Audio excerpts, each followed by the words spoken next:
I've been very religious about investing my money instead of spending it, and it's put me in a position where I can feel comfortable retiring.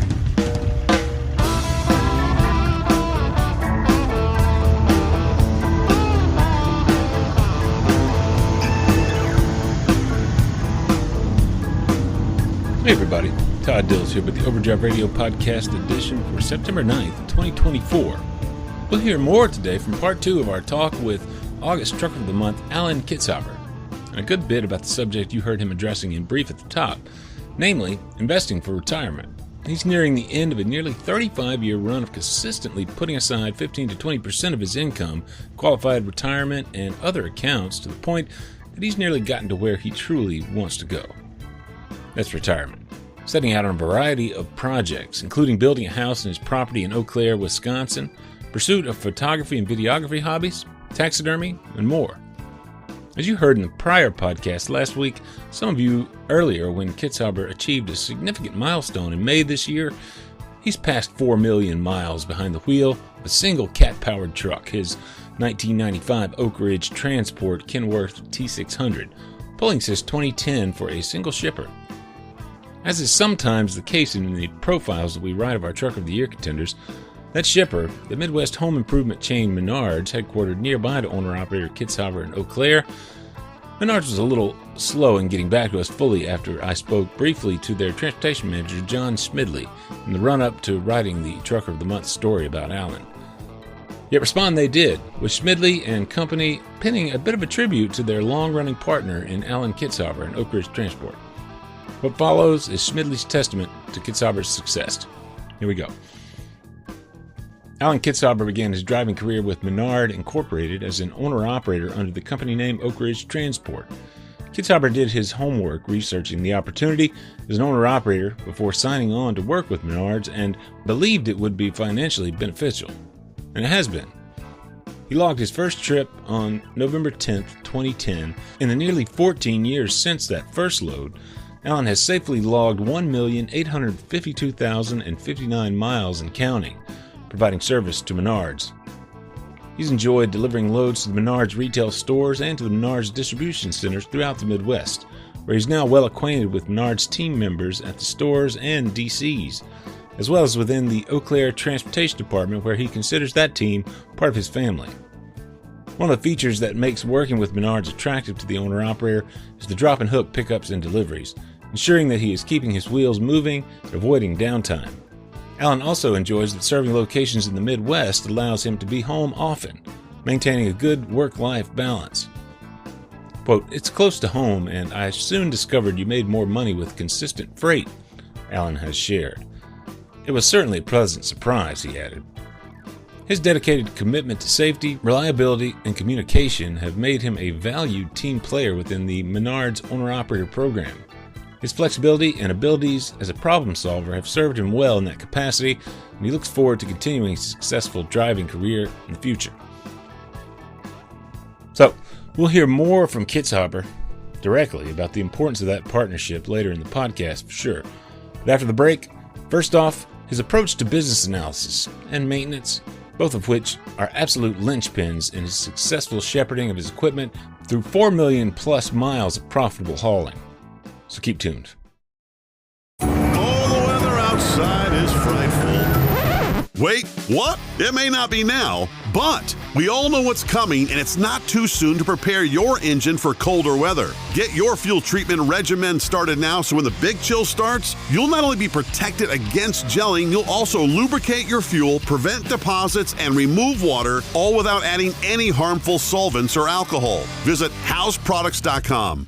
That's HOWES, houseproducts.com, where you can find much more about Howe's Diesel Treat anti-gel formulation and all of the company's fuel treatments, Howe's multi-purpose penetrating oil, and more.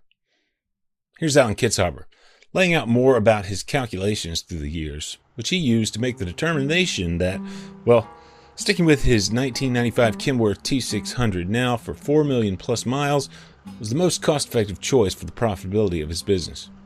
Likewise, Kitzhaber lays out the value of his 20-plus year partnership with JR Truck Repair in Chippewa Falls, Wisconsin, his go-to maintenance partner. As far as maintenance expense, this is how I look at it. You have to take into account your maintenance expense, truck payments, insurance payments, and all other payments that are required to operate that vehicle. And you have to look at what's that costing you per mile. And compare that to the other option, whether that other option is a new truck or continuing to drive the same old truck. And whichever is less is the route that I'm going to tend to go. In my case, I think driving the older truck that's more reliable, less upkeep, less problems, less downtime problems. I don't have downtime problems. I don't get stuck on the side of the road having to go to a truck stop for repairs very often, very, very seldom. And that being very disciplined about the maintenance program that I put in place. And I've had my truck worked on now since 2002. I had my truck worked on by the same shop. And I get that truck in basically it's once a month or every 12,500 miles.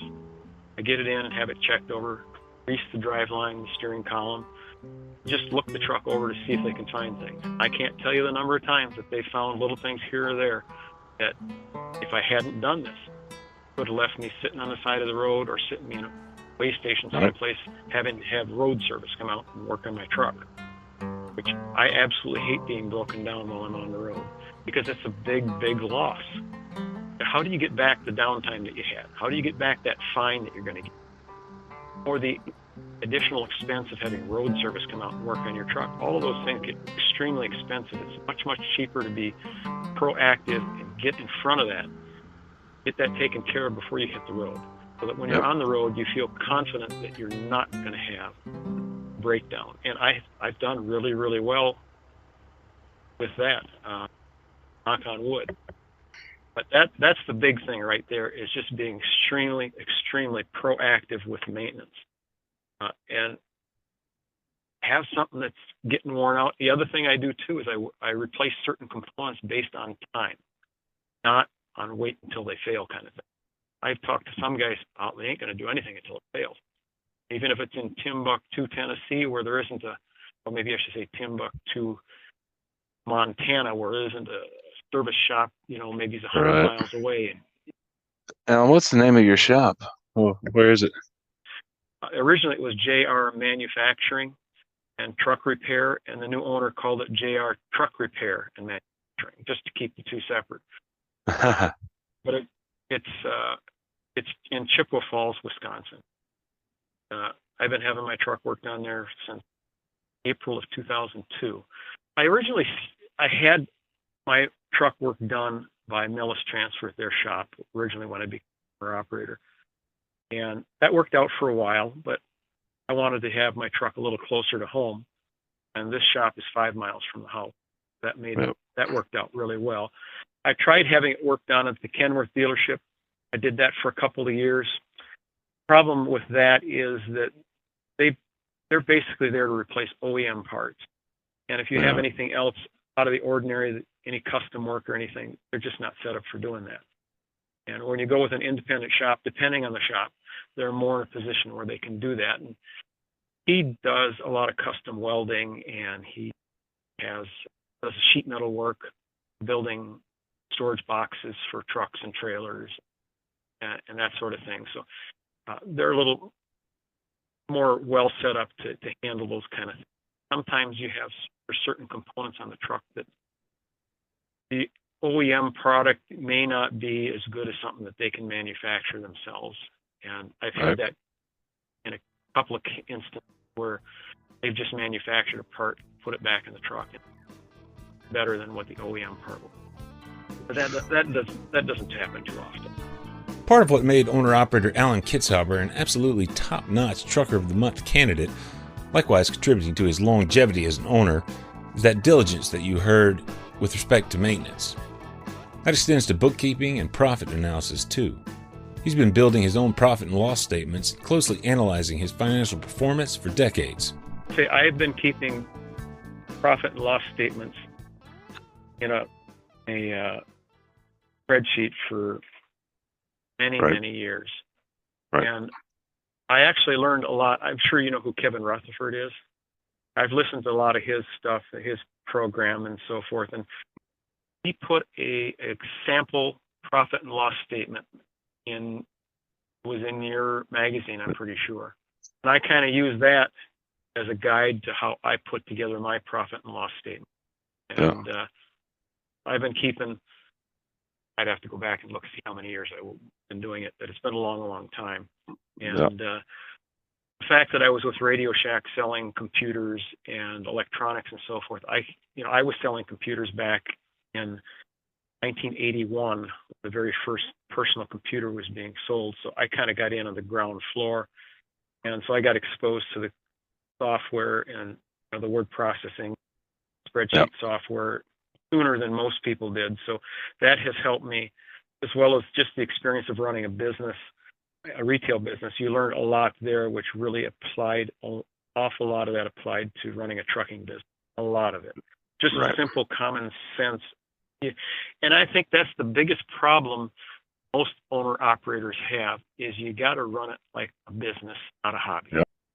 And if they do that, they're going to be successful. If they want to run it like a hobby, there are some guys that run it as a business and a hobby both. I mean, that's their whole life. That truck is their hobby and their business, and that's fine. So if that's their thing, that's fine. But it's not for me. I see it as a tool to get me somewhere else. I want to generate profit from it. It's not my hobby. If it was my hobby, I'd be one of those guys buying a new truck every 3 years. Yeah, I'd have that pretty shiny truck going down the road. For me, it's just a tool for getting the job done. This tool works really well, works efficiently, and is profitably. And there's no point in me buying a new fancy tool when the old one does it better than the new one. When I was interviewed by the folks from Caterpillar, I told them I'd drive for dough, not show. That's very simply, that's my philosophy that I go by. It's just, truck is a tool for getting a job done. And, as noted, getting him where he really wants to go. Namely, he's looking ahead to retirement likely next year. And with 3 different overhauls over the history of the Caterpillar 3406E and the T600, he's just about 500,000 miles into the last one, which occurred at 3.6 million miles. He's well set up on the equipment front to ride out his last year over the road. You will not need another overhaul on this engine if everything goes according to plan for you. I don't suspect. No, I shouldn't. And I got, they had the option. You normally get a 3-year warranty when you overhaul the engine. And you can get an extended warranty out to 4 years for an additional charge. And I did that this time around because that 4 years would take me past that date in which I plan to retire.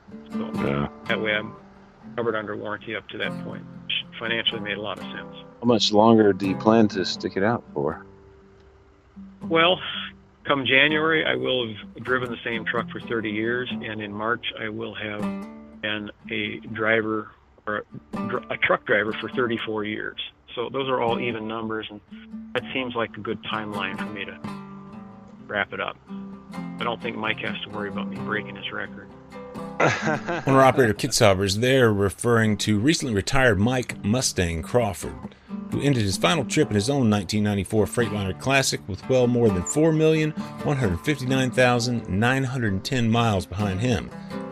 All under his own professional piloting since he jumped in the truck when it was brand new in the mid-90s, much like Kitzhaber's 1995 T600 when he started driving it, buying it for Millis Transfer just a couple of years later. I'm guessing he's somewhere between 4.2 and 4.3. He told me what his odometer reading was as he was pulling into the yard. Ever with a flair for the dramatic, Mike Crawford for sure.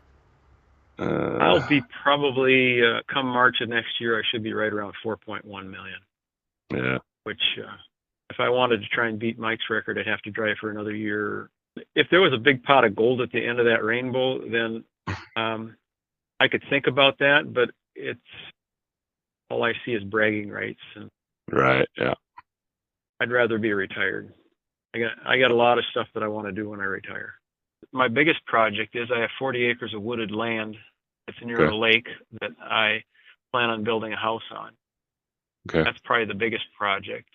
I like fishing and hunting and woodworking. I do a little taxidermy. So those are the kind of I also do photography and videography. Those are all hobbies that I want to do with. when I retire. The trucking business has put you in a position to do that. Setting aside money over the years. What have you done to prepare for that? It's the discipline to invest consistently that makes the difference. And I've done that. I've been very religious about investing my money instead of spending it, and it's put me in a position where I can feel comfortable retiring. In terms of investing, are you kind of an active investor, or is it more of long-term kind of IRA, 401k kind of stuff? Well, I've got 3 IRAs, just a basic IRA. I have a Roth IRA, a simple IRA. I have an HSA, which is a health savings account. And I have 2 individual accounts that are non-qualified retirement accounts. I've been, ever since I started driving truck, at that point, which was, I guess I was 31, 32, something like that, I decided that was the time, because I'd saved money previously for retirement, and I had a decent amount of money saved up at that time, and then I spent it like a dummy. So I figured that once that was the time that I needed to get serious about investing for the future. And so I've been consistently investing 15 to 20% of my income since that time, every year. Right. And it varies. I kind of invest the same amount of money each year, but that percentage changes because of the income changing each year. But nonetheless, doing that over time just simply gets you where you want to go. I have an account with Robert Baird, or R.W. Baird Company. I have a financial advisor there. One of his sayings is this. He says, it's not market timing that gets you there, but it's time in the market. In other words, put your money to work and leave it there. Don't play with it. Don't pull it out. And so that's kind of what I've done. I've just been very disciplined about that. And one of the best investors this country or the world has known, which is Warren Buffett, said that, that's his mantra, is just invest and stay invested. He also said if you can't take a 50% decline in the market, you probably shouldn't be investing in the market. So it's really important that you just stay the course and not pull out. I've seen too many people that get antsy and the market goes way down and they pull out and the next day it goes up 10%. Right. And I saw that in 2009 with some folks in the market, or 2008, 2009 period where we had the Great Recession. A lot of people that just couldn't stand watching the market go down. They got out and then they didn't want to get back in because they were scared. And it just, you've got to have the right, I guess, mindset when you do it. You just put money to work and just trust history as your guide that things are going to work out. And it's worked for me. Why do you have the multiple different types of IRAs and the simple plan as well? The basic IRA that I have, just your normal run-of-the-mill IRA, is the 401k money that I had when I was with Mills Transfer. I rolled that into that account. Simple IRA replaced that IRA as a self-employed individual. Yeah. That became my IRA. And then the Roth IRA, I saw that as an option to have a set of funds that was not going to impact my tax return, or you take that money out tax-free, so it doesn't affect you when you retire as far as your taxable income goes. So I saw that as a way to give myself more options. And the other 2 accounts I have are just individual accounts, just cash money that I need to have available to me if I need it for engine overhaul or any other kind of financial calamity. I needed to have that money available. That I didn't want to take money out of a retirement account because you got to put that back or pay a heavy tax to do that. So that's the reason behind those 2 accounts. They were just one account, but then I decided to move money into a different investment program with Robert Baird, which created a whole separate account. They're kind of the same thing as far as what they mean to me as far as financial resources go. Makes good sense. The Roth option is also nice if you really do need the principal. You could take that out. Right. Yeah. Without fear of penalties before you reach retirement age, I guess is the idea. Yeah, I think the rules there were a little different, but I never had the mindset that I was ever going to take money out of there. Yeah. I had a separate account that I established for that. But the nice thing about the Roth is if you decide you want to buy a new fishing boat, you just pay cash for it. You don't have to worry about any tax consequences at the end of the year. Or for me, in my case, I want to build a house. The bank is probably going to want to have a certain amount of money down, and depending on how expensive your home is, that if you had to take that money out of a qualified account that's taxable at the end of your tax year, it really hits you hard. Where if I can do it with Roth, it just puts me in a much better position. So that's the reason why I started that Roth. I did that a long time ago. In fact, the Roth IRA, I have more money in that than I do in my simple IRA. Because I put more money into it. Key to his success, at least over the last decade and a half, is that primary partner for freight. The Menards home improvement retailer with DCs and stores across the Midwest, headquartered, as I made note of in our conversation, in Kitzhaber's hometown of Eau Claire. Kitzhaber is no doubt fully aware of the value of the partnership, and before he even made the move to get his authority and haul there, he'd calculated that potential value too. So the Menards is headquartered in Eau Claire? Yes, they are.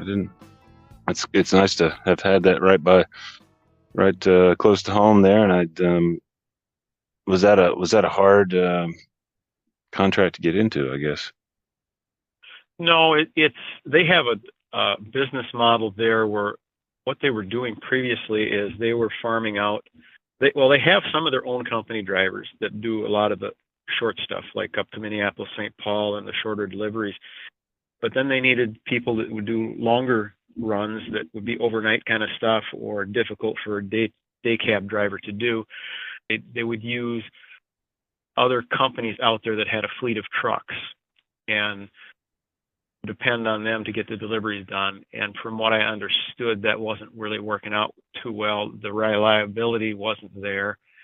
And so they went to a different business model of having anyone who's going to pull freight for them needs to own the truck that's doing it. And I guess the theory there is you have a little bit more reliable service. And apparently that's working out for them, because that's the business model that they've been using for 14 years now in November that I've been doing this with them. And they started it a year or two prior to me contracting with them. So there's a number of guys that contract with them.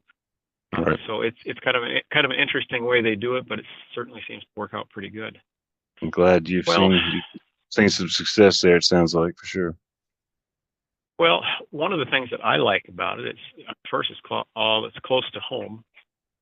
And when I first decided to do it, I did the math on it and run the numbers on a spreadsheet and all that stuff to compare what I thought I would make doing this versus what I would make leased to a common carrier.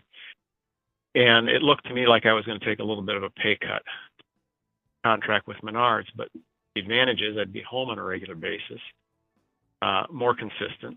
I would be running regional rather than long haul. And that was, a compromise that I felt comfortable making. But what I discovered very quickly was I actually made more money doing this than I did with the common carriers, simply because they kept me busy on a regular basis. I wasn't sitting at truck stops waiting for that next load.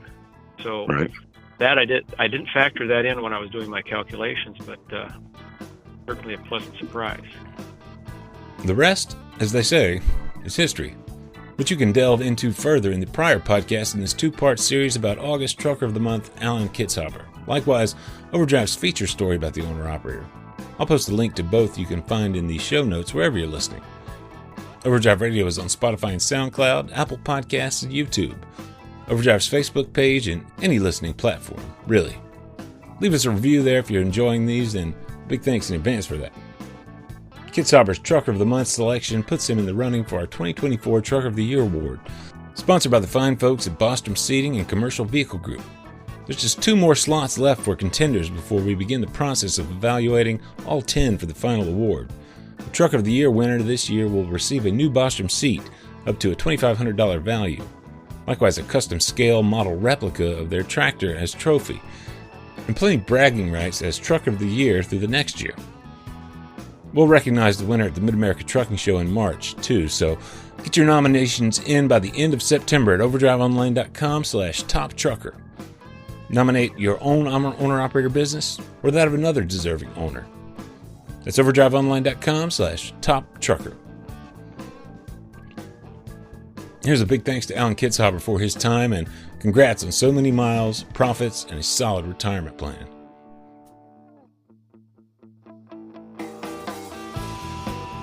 Overdrive Radio is a production of Overdrive, the voice of the American trucker. It's edited and produced by me, Todd Dills, with the acoustic guitar and other support of trucker-songwriter Long Haul Paul Marhoefer. The theme is Legend of the Snake Man by Marhoefer, featuring the guitar work of Travis, the Snake Man himself, Whammy. Terry Two Socks Richardson on bass, keys by Tishomingo Jim Whitehead, and on drums, Andrew Marshall. The podcast is backed up further by Overdrive's own social media coordinator, Jasmine Campbell, news editor Matt Cole, executive editor Alex Lockie, and video editors Lawson Rudisill and Andrew Glenn. See you next time.